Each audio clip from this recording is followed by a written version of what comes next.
Assalamualaikum warahmatullahi wabarakatuh. Perkenalkan, saya di sini Fitria Anggraini dengan NIM 2323240176. Saya di sini akan membuat tugas video pembelajaran mengenai birokrasi dan pemerintahan dari satuan provinsi. Tugas video pembelajaran ini saya buat untuk memenuhi mata kuliah pembelajaran PPKN MISD dengan dosen pengampu Pak Ageng Zakwantuba MPD. Baiklah, yuk kita bahas satu persatu mengenai birokrasi dan pemerintahan dari satuan provinsi. Baiklah, di sini kita akan membahas mengenai pemerintahan provinsi. Ada yang tahu pemerintahan provinsi itu apa? Yaps. Pemerintahan provinsi adalah bagian dari pemerintahan daerah dalam sistem pemerintahan di Indonesia. Selanjutnya kita akan membahas birokrasi. Birokrasi adalah sistem administrasi untuk melaksanakan kebijakan dan pelayanan publik.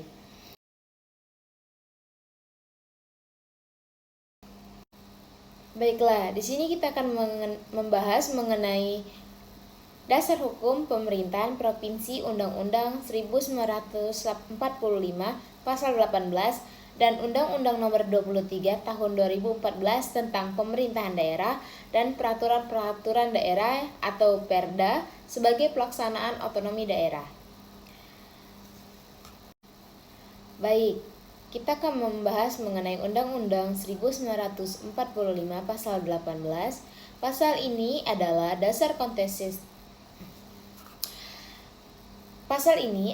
dasar konstitusional yang mengatur pembagian wilayah Indonesia menjadi daerah-daerah termasuk provinsi. Inti utama pasal 18 yang pertama, Negara Kesatuan Republik Indonesia atau NKRI dibagi atas daerah-daerah provinsi dan provinsi dibagi atas kabupaten atau kota. Setiap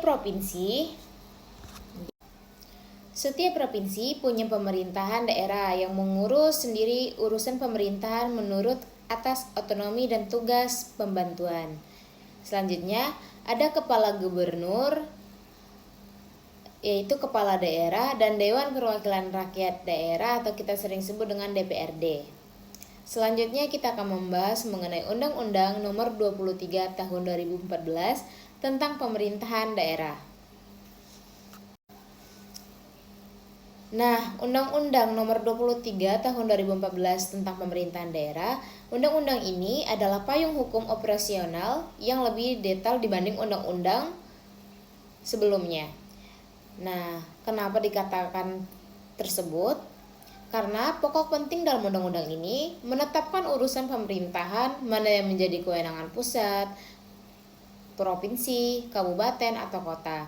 Menetapkan sistem pemilihan kepala daerah atau kita sebut dengan pilkada, mengatur pembinaan dan pengawasan dari pemerintahan pusat daerah terhadap daerah, mengatur hubungan keuangan antara pusat dan daerah termasuk dana perimbangan, menetapkan prinsip desentralisasi, dekonsentrasi, dan tugas pembantuan. Nah, kenapa tersebut? Karena undang-undang ini menjadi pedoman teknis untuk menyelenggarakan pemerintahan di provinsi, termasuk siapa berwenang apa, bagaimana. Undang-undang ini menjadi pedoman teknis untuk menyelenggarakan pemerintahan di provinsi, termasuk siapa berwenang, bagaimana cara mengatur anggaran, hingga tata cara kerjasama antar daerah. Selanjutnya, kita akan membahas mengenai peraturan-peraturan daerah atau kita sebut dengan Perda, bagaimana pelaksanaan otonomi daerahnya. Nah, jadi Perda adalah aturan hukum yang dibuat oleh pemerintah daerah bersama DPRD untuk mengatur urusan yang menjadi kewenangan mereka. Apa aja sih isi Perda? Yang pertama, rencana tata ruang wilayah provinsinya, pajak dan retribusi daerahnya, perlindungan budaya daerah hingga penyelenggaraan pendidikan, kesehatan hingga pariwisatanya.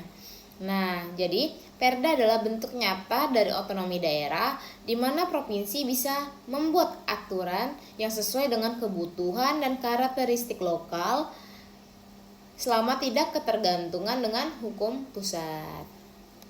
Nah, mengenai dasar hukum yang saling terkait tersebut mengenai Undang-Undang 1945 Pasal 18, Undang-Undang Nomor 23 Tahun 2014 hingga Perda. Jadi tanpa dasar hukum ini, pemerintahan provinsi tidak bisa bergerak legal dan bisa terjadi kekacauan kalau mereka tidak saling terkait. Baiklah, selanjutnya kita akan membahas mengenai struktur pemerintahan provinsi. Siapa saja sih yang ada di dalam pemerintahan provinsi? Nah, yang pertama itu ada gubernur atau sebagai pimpinan eksekutifnya. Yang kedua ada wakil gubernurnya. Yang ketiga ada DPRD provinsi sebagai legislatif. Tugasnya mengawasi, membuat perda. Yang selanjutnya ada perangkat daerah. Ada dinas, badan, sekretaris, kantor yang mengurus bidang-bidang spesifik, hingga dinas kesehatan dan dinas pendidikan. Baik, selanjutnya fungsi pemerintahan provinsi. Apa saja sih tugas utama pemerintahan provinsi? Ya, yang pertama, menjalankan urusan berskala provinsi, misalnya kayak pembangunan lintas kabupaten atau kota. Lalu memberikan pelayanan publik, mengkoordinasikan kerja antar pusat dan daerah, kabupaten ke kota, lalu membentuk dan melaksanakan perda. Lalu artinya pemerintahan bukan cuman penghubungan pusat ke daerah, tapi juga punya program dan tanggung jawabnya sendiri. Selanjutnya kita akan membahas mengenai konsep birokrasi. Apa aja sih definisi dan ciri-ciri birokrasi? Yang pertama definisinya, organisasi formal yang menjalankan administrasi. Jadi menurut Max Weber, ciri-ciri birokrasi itu ada hierarki yang jelas, pembagian tugas yang jelas, ada aturan tertulis, lalu ada profesionalisme dan kompetensi pegawai audiens, diajak memahami konsep teoritas birokrasi supaya tidak hanya bicara praktik saja. Selanjutnya ada birokrasi di tingkat provinsi. Nah, birokrasi di tingkat provinsi ini menjelaskan bagaimana konsep birokrasi diterapkan di pemerintah provinsi. Misalnya kayak gubernur itu adalah kepala birokrasi.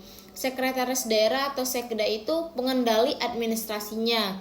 Perangkat daerah tuh pelaksana teknis di bidangnya masing-masing. Nah, jadi pentingnya koordinasi lintas dinas agar pelayanan efektif dan tidak tumpang tindih.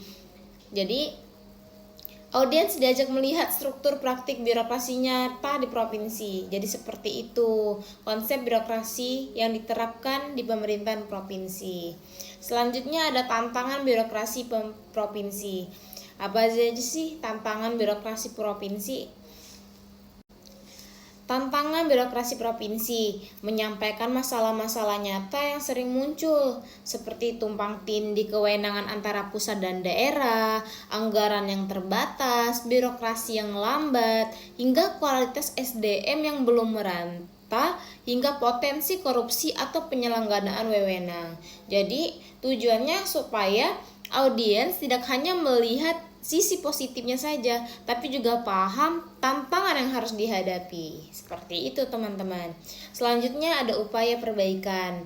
Nah, jadi upaya perbaikan ini kita akan membahas mengenai menyampaikan Jadi upaya perbaikan ini kita menyampaikan solusi atau langkah-langkah perbaikannya. Yang pertama, reformasi birokrasi, penyenderaan proses, peningkatan kapasitas SDM-nya, digital layanan publiknya, misalnya e-government, koordinasi antar level pemerintahannya, transportasi dan akuntabilitas untuk cegah korupsi. Nah, jadi bagian-bagian yang penting supaya audiens punya gambaran solusi, bukan hanya berhenti di masalah saja. Nah, jadi kita harus ada upaya perbaikannya juga. Nah, jadi birokrasi provinsi itu penting untuk menjalankan pemerintahan daerah. Tantangan harus diatasi agar pelayanan publik membaik. Selanjutnya, sinergi antara pusat, provinsi, dan kabupaten antar kota jadi kunci keberhasilan. Nah, jadi teman-teman harus mengingat poin utama kita, yaitu apa? Poin utama kita.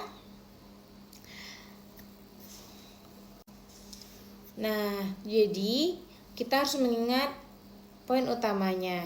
Apa aja penutamanya teman-teman? Ya, Undang-Undang 1945 Pasal 18.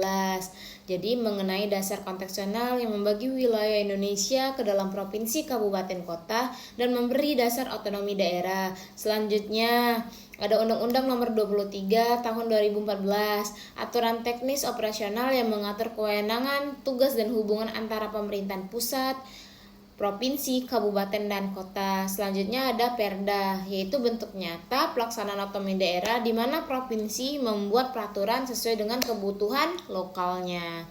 Seperti itu teman-teman. Penjelasan saya sampai di sini saja. Semoga apa yang saya jelaskan bisa dimengerti dan bisa dipahami.